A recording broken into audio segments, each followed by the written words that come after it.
You're listening to a modern abridgment of The Great Gatsby by Bookwave Studios. We've carefully kept all the key elements, chapter by chapter, of Fitzgerald's original masterpiece intact, while refreshing the language and length to appeal to modern readers. We hope you enjoy this modern abridgment of The Great Gatsby. Chapter 1. When I was younger, my father gave me some advice I've never forgotten. Whenever you feel like criticizing anyone, he told me, just remember that not everyone has had the advantages you've had. Because of this, I try not to judge people too quickly. This habit has made many strange people open up to me, though it also means I end up listening to a lot of boring stories. I've learned to spot when someone is about to pour out their deepest secrets, and sometimes I pretend to be busy to escape. But generally, I hold back my judgments, which has shown me sides of people I might have missed otherwise. There's only one person who is exempt from my usual caution: Gatsby, the man this story is named after. Even though he represented everything I normally disliked, there was something gorgeous about him. He had an extraordinary gift for hope, a romantic readiness I've never found in anyone else. In the end, Gatsby turned out all right. It was everyone else, the people who preyed on his dreams, that disgusted me. I come from a well-off family in the Midwest. After graduating from Yale in 1915, I fought in the Great War. When I returned, the Midwest felt too quiet and boring, so I moved east to work in the bond business in New York. It was spring 1922 when I settled in West Egg, Long Island, renting a small bungalow for $80 a month. West Egg was one of two wealthy communities that jutted into Long Island Sound. While both areas were rich, West Egg was considered less fashionable. My tiny house was squeezed between two huge mansions. The one next door was Gatsby's, an enormous palace with a marble swimming pool and 40 acres of lawn and gardens. Across the bay in fashionable East Egg lived my cousin Daisy and her husband Tom Buchanan. I'd known Tom in college, where he'd been a famous football star from an incredibly rich family. Now he'd moved east with a string of polo ponies. I wasn't sure why they'd come. Daisy said it was permanent, but something told me Tom would always be searching for the excitement of his glory days. One warm evening, I drove over to have dinner with them. Their house was a grand, red and white mansion overlooking the bay. Tom stood on the porch in riding clothes, looking very different from the man I knew in college. Now 30, he had a hard mouth and arrogant eyes. His muscular body seemed barely contained by his expensive clothes. Inside, I found Daisy with her friend Jordan Baker, both wearing white dresses. Daisy greeted me with exaggerated joy. "I'm paralyzed with happiness." Her voice had a special quality that men found hard to forget, rising and falling like music. Jordan Baker barely acknowledged me, remaining still and aloof on the couch. When Daisy spoke, you couldn't help but lean in closer. She had a way of making you feel like you were the only person in the world who mattered to her. During dinner, Tom suddenly started talking about a book called The Rise of the Colored Empires. He spoke passionately about how we Nordics need to watch out, or other races will have control of things. Daisy rolled her eyes. The phone rang during dinner, and Tom went to answer it. When he left, Daisy seemed like a different person, more alive, more herself. Later, Jordan Baker whispered to me, "Tom's got some woman in New York." The phone rang again during dinner, creating an awkward tension. After dinner, I found myself alone with Daisy on the front porch. She suddenly became serious. "I've had a very bad time, Nick," she said. Then she told me what she said when her daughter was born. "I hope she'll be a fool. That's the best thing a girl can be in this world, a beautiful little fool." She laughed bitterly. "You see, I think everything's terrible. I've been everywhere and seen everything and done everything."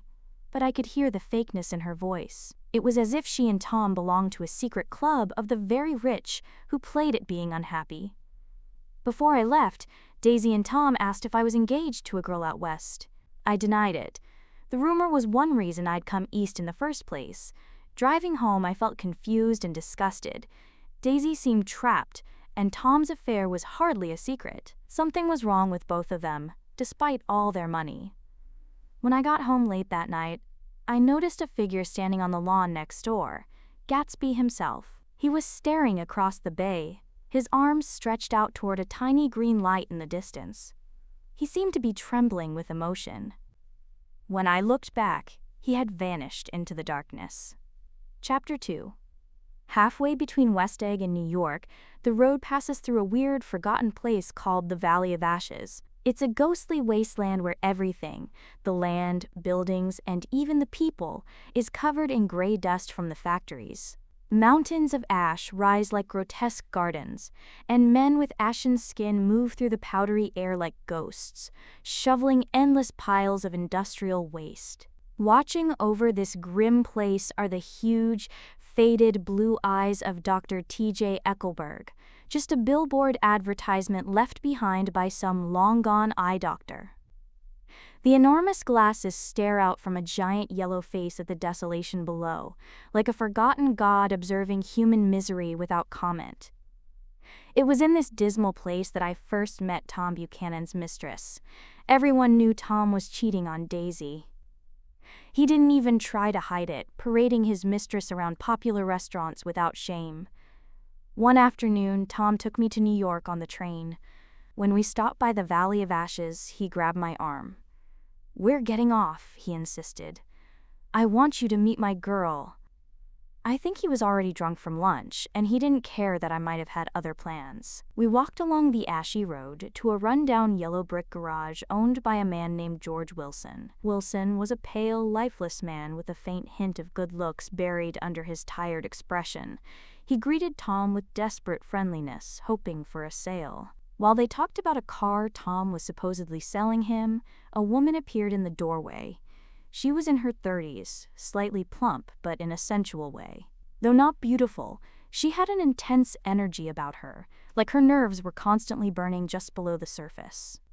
She walked right through her husband as if he weren't there and shook Tom's hand, looking him straight in the eye. "I want to see you," Tom said quietly. "Get on the next train." "All right," she agreed. "I'll meet you by the newsstand on the lower level." After arranging to meet at the station, we left Wilson's garage. Tom explained that Wilson thought his wife was visiting her sister in the city. "He's so dumb he doesn't know he's alive," Tom laughed. The woman, Myrtle Wilson, took a separate train car to avoid gossip. In New York, she transformed herself. She bought magazines and perfume and changed into a brown dress that hugged her wide hips. On our way to the apartment Tom kept for their meetings, Myrtle insisted on buying a dog from a street vendor, an expensive little mutt that she cooed over as if it were a precious treasure. I tried to excuse myself, but Tom wouldn't hear of it. "Myrtle'll be hurt if you don't come up," he said. The apartment was small and tackily decorated with oversized furniture. Pictures of ladies in gardens covered the chairs, and a giant photo of Myrtle's mother watched over the room like a disappointed ghost. Tom brought out whiskey, and I got drunk for only the second time in my life, which made everything that followed seem hazy and strange. Soon, Myrtle's sister Catherine arrived, along with a couple named McKee from downstairs. Catherine was a thin woman with red hair and powdered white skin. Her eyebrows had been plucked off and drawn back on at an odd angle. Mr. McKee claimed to be an artist, actually just a photographer, and his wife was loud and artificial. They all drank heavily, while Myrtle changed into an expensive cream-colored dress and started acting like a society woman. Her laugh got higher, her gestures more dramatic. She ordered everyone around and complained about servants. "These people! You have to keep after them all the time," she said, looking down her nose. The conversation turned to gossip. Catherine sat beside me and mentioned visiting a party at Gatsby's mansion. "Do you know him?" she asked when I said I lived next door to Gatsby. "They say he's related to Kaiser Wilhelm. That's where all his money comes from," she whispered. "I'm scared of him." Later, Catherine leaned in again. "Neither of them can stand the person they're married to," she said, nodding toward Tom and Myrtle. "Can't they?" "Not at all. She can't stand Wilson, and Tom can't stand his wife. I keep telling them they should just get divorced and marry each other." "What's stopping them?" "Tom's wife is Catholic. Catholics don't believe in divorce," Catherine explained. This was a complete lie. Daisy wasn't Catholic at all. When they do get married, Catherine continued, they're going west until the scandal blows over. Myrtle joined our conversation, explaining why she married Wilson. I thought he was a gentleman, she said bitterly. I thought he knew something about breeding, but he wasn't fit to lick my shoe. As the party got wilder and the second bottle of whiskey emptied, Myrtle got more careless. She started talking about Daisy, saying her name over and over. Daisy, Daisy, Daisy, she shouted drunkenly. I'll say it whenever I want to. Daisy, die! Tom's face darkened. With one quick movement, he hit Myrtle across the face with his open hand, breaking her nose. Chaos erupted. There were bloody towels everywhere, women shouting, and Myrtle wailing in pain on the couch, bleeding onto the fancy furniture. The McKees stumbled to leave, and I followed them out, grateful to escape the madness. In the elevator, Mr. McKee mumbled something about having lunch someday. The next thing I clearly remember is lying half asleep in Pennsylvania Station at dawn, waiting for the first train home, wondering about the strange, sad night I'd just witnessed. Chapter 3. Music floated from my neighbor's house through the summer nights. In his blue gardens, men and women came and went like moths among the whisperings, champagne and stars. During the day, his guests dove from his dock, sunbathed on his beach, or zoomed across the water in his motorboats. His Rolls-Royce shuttled people back and forth from the city, and on Mondays, an army of servants repaired the weekend's damage. The preparations were incredible. Fresh fruit arrived weekly. A machine could juice hundreds of oranges at the press of a button. Caterers built tents in the garden, and chefs prepared mountains of food. A full orchestra played while guests in bright colors laughed and danced and drank cocktails that floated through the garden. I believe the first night I went to Gatsby's, I was one of the few people actually invited. Most people just showed up, introduced by someone who barely knew Gatsby themselves. But I had received a formal note from him, hand-delivered by his chauffeur in a blue uniform. Feeling awkward in my white outfit, I wandered through crowds of strangers, trying to find my host. No one seemed to know where he was. Just as I was about to get drunk from embarrassment, Jordan Baker appeared, and I stuck close to her. We sat with some girls in yellow dresses who talked about Gatsby's generosity. He'd bought one a new dress after she'd torn hers at a previous party. The rumors about Gatsby flew around us. I heard he killed a man, whispered one girl. No, he was a German spy during the war, countered another. Someone else insisted he'd been in the American Army. Everyone had a theory. After dinner, Jordan suggested we find our host. We ended up in a massive library, where a drunk man with owl-like glasses marveled that the books were real, with actual pages. It's all for show, but they're not fake, he kept saying, impressed by Gatsby's attention to detail. Back outside, I met a man about my age. We talked about the war, discovered we'd both served in France. He mentioned he'd just bought a hydroplane and invited me to try it the next morning. When Jordan smiled at us, asking if I was having a better time, I told the man I hadn't even met Gatsby yet. I'm Gatsby, he said suddenly. I was shocked. He was younger than I expected, with a precise way of speaking and an incredible smile, the kind that made you feel like the most important person in the world. He excused himself to take a phone call, promising to find me later. Who is he? I asked Jordan. Where's he from? She shrugged. He says he's an Oxford man, but I don't believe it. As the party continued, I noticed something interesting about Gatsby. While everyone else got drunk and wild, he stayed sober and watchful, observing his guests with approval but keeping a certain distance. Later, Gatsby's butler summoned Jordan for a private conversation. When she returned, she hinted at something amazing Gatsby had told her, but refused to share the secret.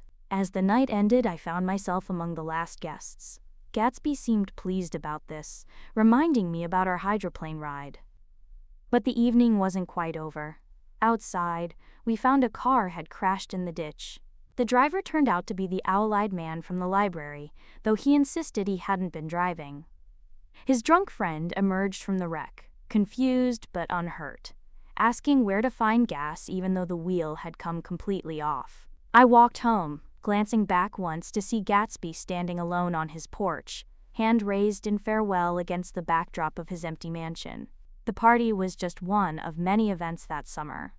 Most days I worked in the city, had dinner at the Yale Club, and studied investments in the library. I began to like New York, its energy, its promise of adventure. Sometimes I felt a lonely connection to the other young men waiting for solitary dinners, wasting the best moments of their youth. I started seeing Jordan Baker again. At first, I liked being seen with a famous golf champion. Then I recalled a rumor about her cheating in a tournament. I realized Jordan avoided clever people because she was incurably dishonest. She'd been making up stories since she was young. It didn't bother me much. I also discovered she was a terrible driver. "You're not careful," I told her after a close call. "Other people are careful," she replied. "They'll keep out of my way. What if you meet someone as careless as you?" "I hope I never will," she said. "I hate careless people. That's why I like you." For a moment, I thought I loved her.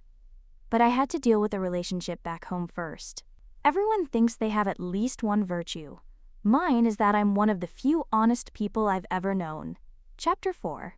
On Sunday mornings, while church bells rang along the shore, Gatsby's mansion filled with guests who whispered wild tales about their mysterious host. "He's a bootlegger," young women gossiped between sips of cocktails. "I heard he killed a man who found out he was related to the devil."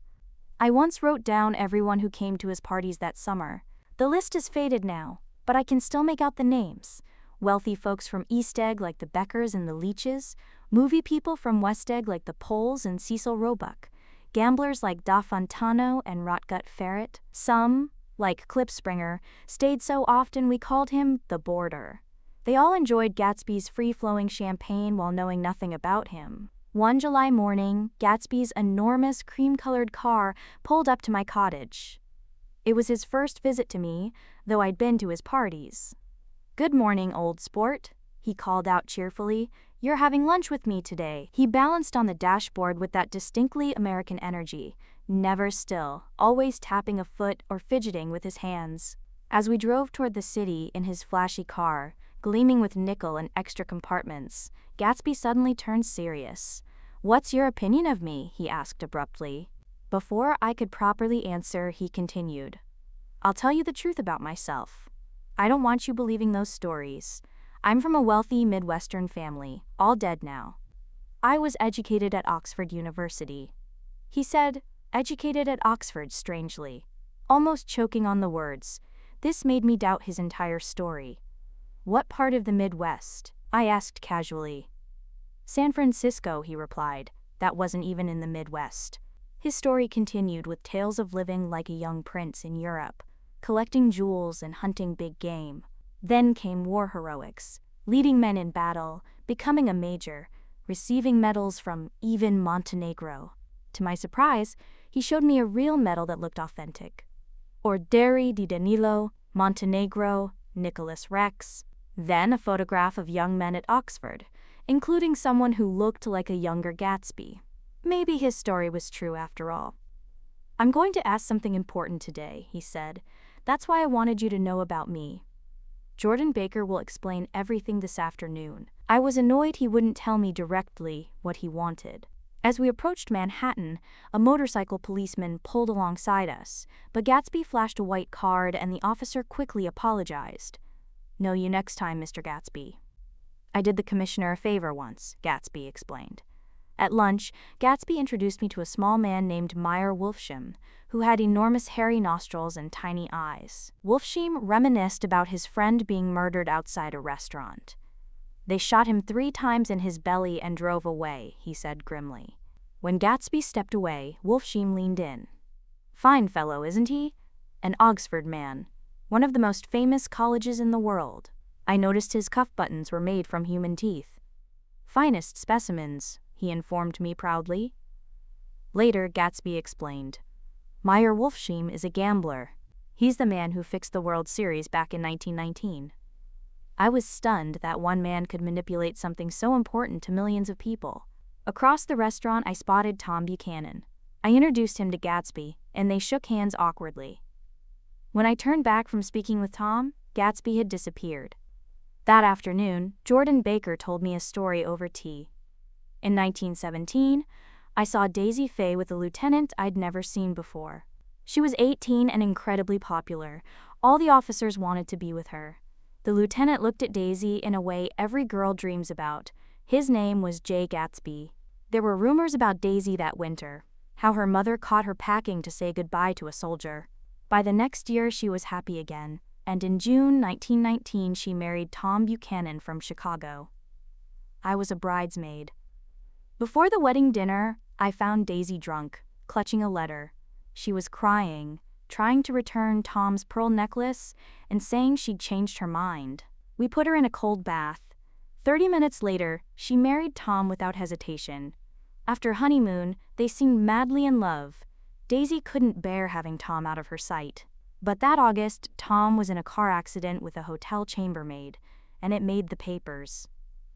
6 weeks ago, I mentioned Gatsby to Daisy. She asked about him that night in the strangest voice. "What a coincidence," I remarked. "It wasn't coincidence," Jordan said.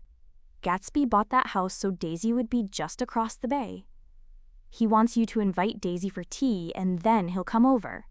I was amazed. After 5 years and buying a mansion where he threw lavish parties, all he wanted was to visit while Daisy was next door. "Why didn't he ask you to arrange it?" I wondered. "He wants her to see his house," Jordan explained. "He thought she might come to one of his parties, but she never did. He's been reading Chicago newspapers for years, hoping to see her name. And Daisy should have something in her life," Jordan added. "Does she want to see Gatsby? She's not to know about it. You're just supposed to invite her to tea." As we drove through Central Park, I realized that Gatsby's grand lifestyle wasn't an end itself. It was merely a way to recapture something precious he had lost. He had come alive to me now, stepping out from behind his mysterious wealth with a clear purpose at last. Chapter 5. Coming home late to West Egg that night, I thought my house was on fire. The whole corner was blazing with light.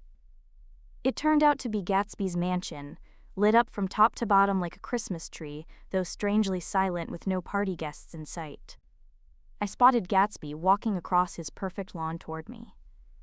"Your place looks like the World's Fair," I said. "Does it?" He barely looked at it. "I've been checking some of the rooms. Let's go to Coney Island, old sport." I told him I was too tired, but mentioned I'd spoken with Jordan about arranging tea with Daisy. Though Gatsby tried to act casual, I could see how eager he was. We set the date for 2 days later. "I want to get the grass cut," he said, looking at the messy edge where my ragged lawn met his perfect one. I suspected he meant my grass, not his. Before I left, he awkwardly offered me some kind of side business opportunity. "It wouldn't take much of your time, and you might pick up a nice bit of money," he said nervously. "It's a rather confidential sort of thing," I politely declined, sensing it might be connected to his mysterious wealth. The next morning, I called Daisy from my office. "Don't bring Tom," I warned her twice. She pretended not to know who Tom was, though he was her husband. On the day of the tea, rain poured down. Gatsby sent a man to cut my grass and had mountains of flowers delivered. When he arrived, he wore a crisp white suit with a silver shirt and gold tie. His face was pale from sleepless nights. "Is everything all right?" he asked immediately, looking around anxiously. "The grass looks fine, if that's what you mean." "What grass?"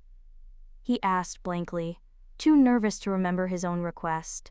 He paced around my small house, checking the tea supplies and cakes.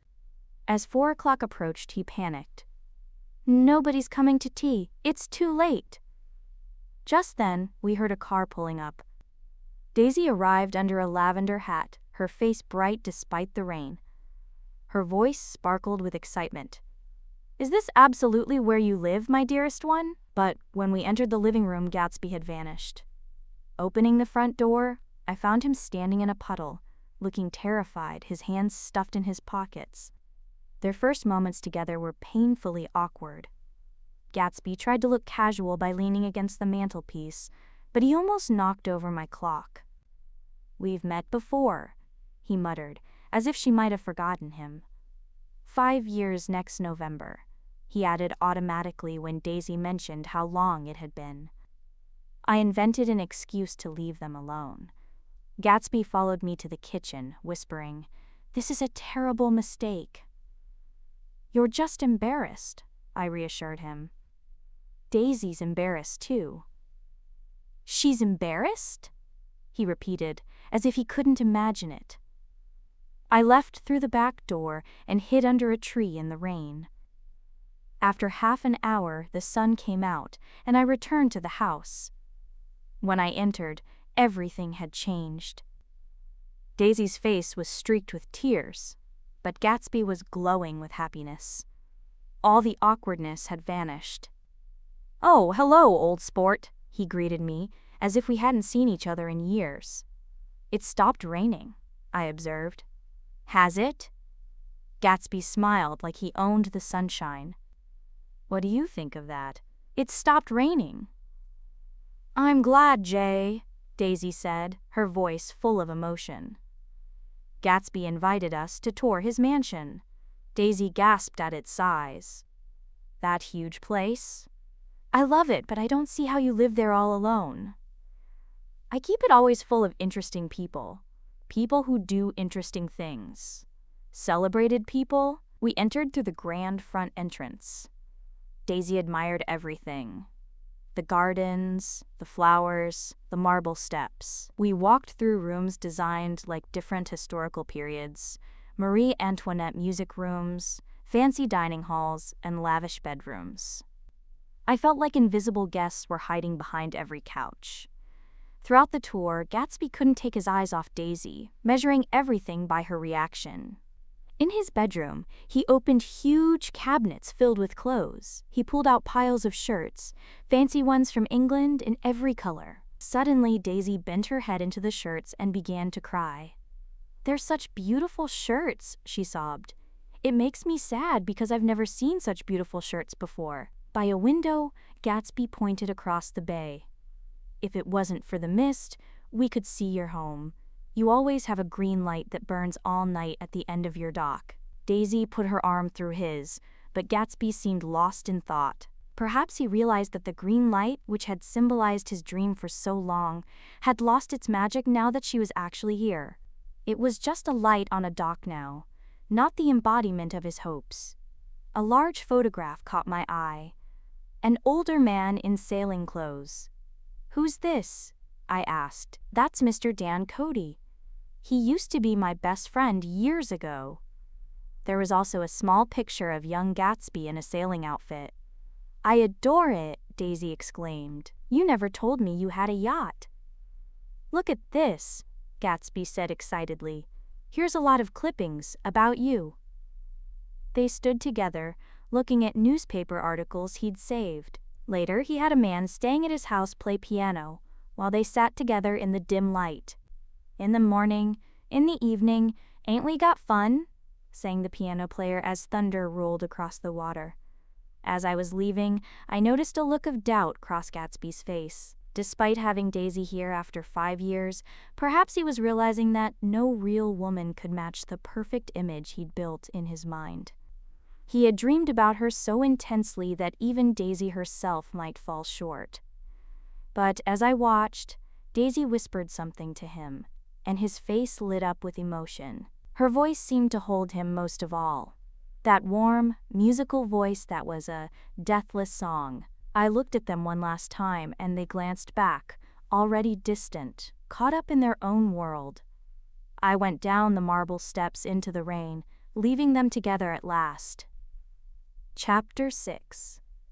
One morning, a curious reporter from New York showed up at Gatsby's door. "Anything to say about what?" Gatsby asked politely when the man requested a statement. After some confusion, it became clear the reporter had just heard Gatsby's name around the office and thought he might be newsworthy. The reporter's instinct wasn't entirely wrong. By that summer, Gatsby's fame had grown through wild rumors. Stories about secret Canadian pipelines, and even that he lived on a boat disguised as a house that moved secretly along the shore. The truth was stranger than the rumors. Gatsby wasn't always Jay Gatsby. He was born James Gatz to poor farmers in North Dakota. At 17, his life changed forever when he spotted a yacht owned by millionaire Dan Cody anchored in a dangerous spot on Lake Superior. Young Gatz rowed out to warn him, and in that moment, Jay Gatsby was born. Gatsby had long rejected his humble beginnings. The Jay Gatsby that people knew wasn't real, but his own perfect vision of himself, a self-made man chasing a glittering dream. Before meeting Cody, Gatsby worked odd jobs, fishing and digging for clams. He briefly attended a small college but hated the janitor work he did to pay his way, so he left after just 2 weeks. When he met Cody, the yacht represented everything he'd ever wanted: wealth, glamour, escape. Cody liked the ambitious young man and hired him. For 5 years, Gatsby served as Cody's assistant, part steward, part secretary, sometimes even protecting Cody from his own drunken excesses. They sailed around the continent 3 times. When Cody died, Gatsby was supposed to inherit $25,000, but Cody's mistress, Ella Kay, somehow used legal tricks to take everything. Gatsby was left with nothing but an education in how the wealthy lived. I hadn't seen Gatsby for several weeks when I visited one Sunday. I'd barely arrived when Tom Buchanan showed up with 2 friends on horseback, a man named Sloane and a pretty woman. Gatsby was visibly rattled by Tom's presence, eager to please, yet clearly uncomfortable. "I'm delighted to see you," Gatsby said, though they'd obviously just stopped for a quick drink. After awkward small talk, Gatsby couldn't help himself. "I believe we've met before, Mr. Buchanan." "Oh yes," Tom replied coldly, pretending to remember. "I know your wife," Gatsby added, almost challengingly. Later, the woman impulsively invited Gatsby to dinner. When Gatsby accepted, Mr. Sloane was clearly annoyed. As Gatsby went to get his coat, Tom muttered, "My God, I believe the man's coming. Doesn't he know she doesn't want him?" The group hurriedly mounted their horses and left before Gatsby returned, leaving me to make excuses. Tom's curiosity about Gatsby must have been sparked, because the next Saturday, he accompanied Daisy to one of Gatsby's parties. That evening felt different. The same crowd and champagne, but with a strange tension in the air. Perhaps seeing the party through Daisy's eyes made it suddenly seem vulgar. Gatsby proudly introduced them to celebrities, always referring to Tom as the polo player, which irritated him. Daisy and Gatsby danced, and later sat on my porch steps while I kept watch nearby, in case of fire or flood, as Daisy joked. During dinner, Daisy was clearly uncomfortable with the drunken guests. One woman had nearly been dunked in the pool, and the conversations were crude. I could see Daisy was shocked by the raw energy of West Egg society, so different from her refined world. As they waited for their car, Tom voiced his suspicions. "Who is this Gatsby anyway? Some big bootlegger? At least they're more interesting than the people we know," Daisy said half-heartedly. I stayed late that night. When Gatsby finally came downstairs after all the guests had left, his face was tight with disappointment. "She didn't like it," he said flatly. "She didn't have a good time." He paced among the party debris. "I feel far away from her. It's hard to make her understand." He revealed his plan. Daisy would tell Tom she never loved him, divorce him, and marry Gatsby as if the 5-year separation had never happened. They would go back to Louisville and start over. "You can't repeat the past," I told him gently. "Can't repeat the past?" he cried in disbelief. "Why, of course you can." He described their first kiss 5 years ago on a moonlit autumn night. When he kissed her, he said, she quote, "blossomed for him like a flower." Listening to him, I almost remembered something important, some truth just beyond my grasp. But the words wouldn't come, and whatever insight I nearly had was lost forever. Chapter 7. One Saturday night, the lights in Gatsby's mansion stayed dark. His famous parties had suddenly stopped. When I went to check on him, a new butler with a mean face answered the door. "Is Mr. Gatsby sick?" I asked. "Nope," he replied rudely, barely adding a reluctant, sir. Later, I found out Gatsby had fired all his servants and hired new ones who wouldn't gossip about Daisy visiting him in the afternoons. He had torn apart his entire household just to keep their secret meetings private. The next day, he invited me to lunch at Daisy and Tom's house. When I arrived, the day was brutally hot. The kind of heat that makes everyone cranky and everything feel dangerous. On the train, passengers were practically melting in their seats. The air felt thick enough to cut with a knife. Inside the Buchanan's house, fans pushed the heavy air around the darkened rooms. Daisy and Jordan lay sprawled on a couch like silver idols, barely moving. Gatsby stood in the middle of the room, watching Daisy with fascinated eyes. The moment Tom left the room, Daisy jumped up and kissed Gatsby right on the mouth. "You know I love you," she whispered. Tom seemed agitated, talking on the phone about selling a car. When he returned, you could feel the tension building like a thunderstorm. "Let's all go to town," Daisy suddenly suggested, desperate to escape both the heat and the situation. As they got ready to leave, I noticed a moment between Daisy and Gatsby. "You always look so cool," she told him, her voice full of emotion. Tom noticed it too.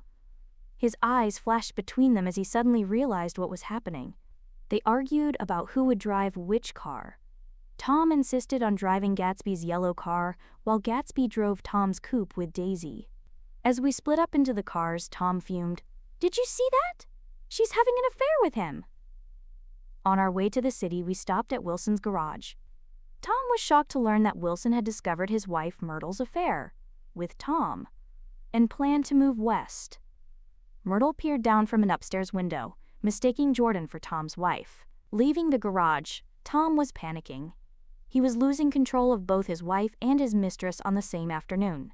We ended up in a hot, stuffy room at the Plaza Hotel. Everyone was on edge when Tom finally confronted Gatsby directly. "What kind of mess are you trying to cause in my house?" he demanded. Gatsby responded calmly. "Your wife doesn't love you. She's never loved you. She loves me." The argument turned ugly fast. Gatsby insisted Daisy had only married Tom because Gatsby had been poor at the time.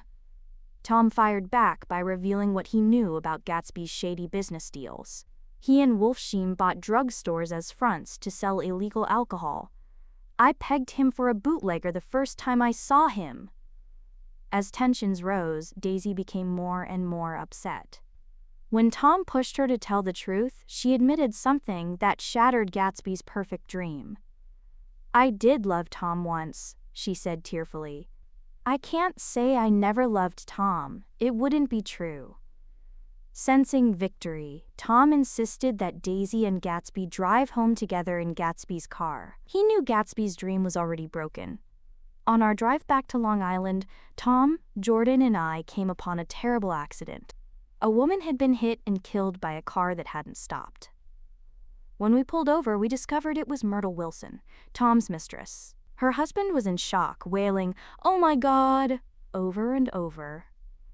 Wilson mentioned it was a yellow car that had hit her, the same color as Gatsby's car that Daisy had been driving.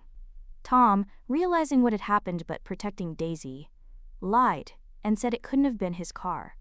Back at the Buchanans, I waited outside for a taxi. That's when I found Gatsby hiding in the bushes, watching the house. He confessed that Daisy had been driving when they hit Myrtle, but he would take the blame. He was standing guard, worried Tom might hurt Daisy. "She'll be all right tomorrow," he insisted, still clinging to his dream. Before leaving, I peeked through the kitchen window and saw Tom and Daisy sitting together at the table. They weren't happy, but they weren't fighting either. They looked like partners in crime, united in their carelessness about the damage they caused. I left Gatsby standing alone in the moonlight, still watching and waiting, guarding a dream that was already over. Chapter 8. I couldn't sleep all night. A foghorn kept groaning across the water while I tossed between awful reality and frightening dreams. Near dawn, I heard a taxi at Gatsby's house and jumped out of bed. I felt I needed to warn him about something before it was too late. When I reached his mansion, the front door stood open. Gatsby was leaning against a table, looking exhausted. "Nothing happened," he said weakly. I waited, and around 4 o'clock she came to the window for a minute and then turned out the light. His house felt enormous as we searched for cigarettes, pushing aside curtains like tents and fumbling for light switches. I accidentally bumped into a piano, making a ghostly sound. Dust covered everything and the rooms smelled musty and abandoned. "You should leave town," I told him. "They'll trace your car to the accident." "Leave now, old sport?" he asked. "Go to Atlantic City or Montreal for a week." He refused. He couldn't possibly leave Daisy until he knew what she planned to do. He was clinging to his last hope, and I couldn't bring myself to take it away. That night, Gatsby told me the whole story of his past with Daisy. She was the first nice girl he'd ever known. When he started visiting her house during the war, he was amazed by its beauty and what it represented, a world of wealth and privilege he'd never known. Her house seemed full of mystery and romance. Beautiful bedrooms upstairs, exciting activities, and love stories that weren't old and dusty, but fresh and alive. But he knew he was in her world only by accident. Despite whatever future he might have as Jay Gatsby, at that moment he was just a poor soldier without a past. He admitted he had taken Daisy under false pretenses. He let her believe he came from her social class and could provide for her. In reality, he had nothing. No family wealth, no connections. "I can't describe how surprised I was to find I loved her," he said. "I even hoped she'd reject me, but she didn't, because she loved me too. She thought I knew a lot, because I knew different things from her. Well, there I was, way off my ambitions, falling deeper in love every minute, and suddenly I didn't care. What was the use of doing great things if I could have a better time telling her what I was going to do?" On his last day before shipping out to Europe, they sat together for hours, barely speaking, just holding each other. They'd never been closer in their month of love. Gatsby did brilliantly in the war, becoming a major. After the fighting ended, a mix-up sent him to Oxford instead of home. Meanwhile, Daisy's letters grew desperate. She was surrounded by wealth and parties. Orchestras playing new tunes, golden shoes dancing all night, faces drifting like rose petals across ballroom floors. But something inside her was crying out for direction. She wanted her life decided immediately by some force: love, money, or practicality. That force appeared as Tom Buchanan, rich and powerful. Daisy was flattered by his attention, and they were married while Gatsby was still overseas. "I don't think she ever loved him," Gatsby told me as dawn broke over Long Island. "She was frightened by what Tom said yesterday. He made me look like a criminal." After returning from the war, Gatsby had traveled to Louisville where Daisy had lived, walking streets they'd once walked together. Even without her there, the city held a sad beauty for him. As he left on a hot train, he was penniless now. He watched the city slip away. He reached out his hand desperately, trying to grab a piece of the place she had made special for him, but it was all going by too fast. Around 9 that morning, Gatsby's gardener came by. "I'm going to drain the pool today, Mr. Gatsby. Leaves will start falling soon." "Don't do it today," Gatsby answered, then turned to me. "You know, I've never used that pool all summer." I checked my watch. 12 minutes to my train. I didn't want to leave. I wasn't worth a good day's work, but more than that, I didn't want to leave Gatsby. I missed one train, then another, before I could make myself go. "I'll call you about noon," I finally said. As we walked down the steps, Gatsby asked anxiously, "I suppose Daisy'll call too?" "I suppose so." Just before I reached the hedge, I turned back. "They're a rotten crowd," I called across the lawn. "You're worth the whole damn bunch put together." I've always been glad I said that. It was the only compliment I ever gave him. His face broke into that radiant smile, as if we'd shared a secret all along. His bright pink suit made a splash of color against the white steps, and I remembered the night I first came to his house 3 months earlier, when crowds of people who suspected his corruption filled his lawn, while he stood on those very steps, protecting his pure dream. In the city, I couldn't focus on work and fell asleep at my desk. Jordan Baker called, saying she'd left Daisy's house. Our conversation was awkward and ended abruptly. I tried calling Gatsby several times, but the line was busy.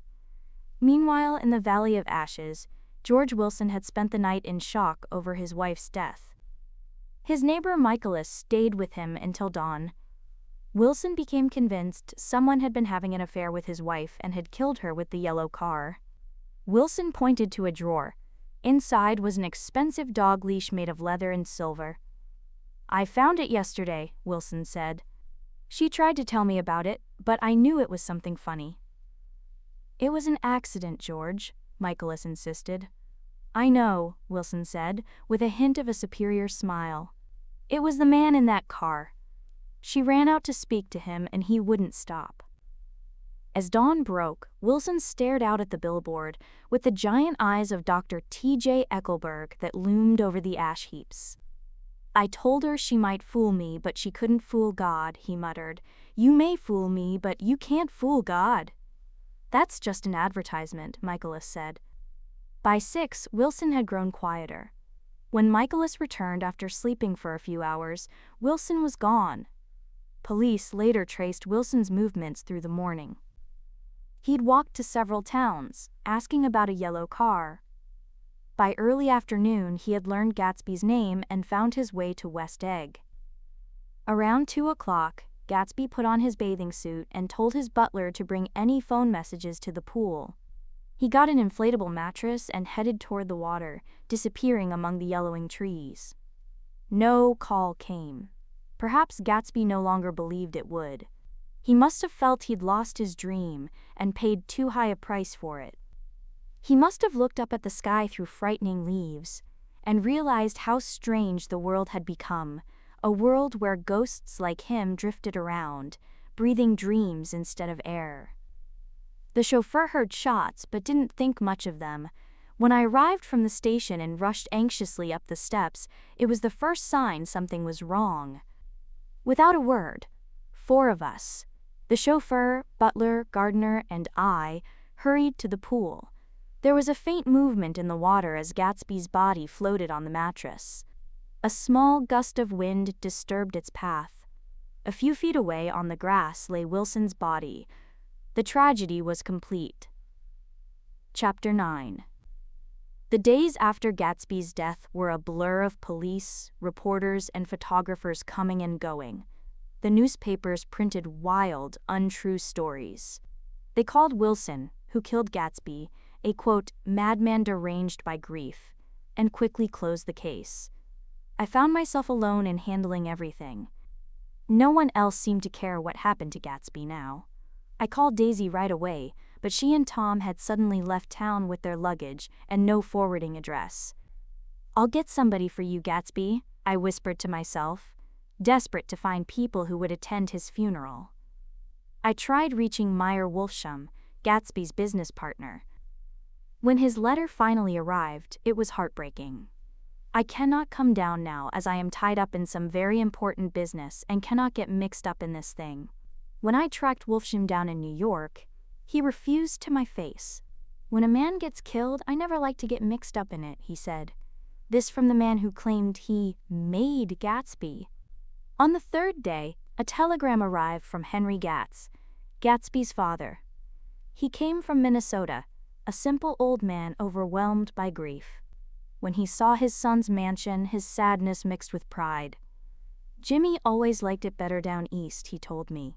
He rose up to his position in the east.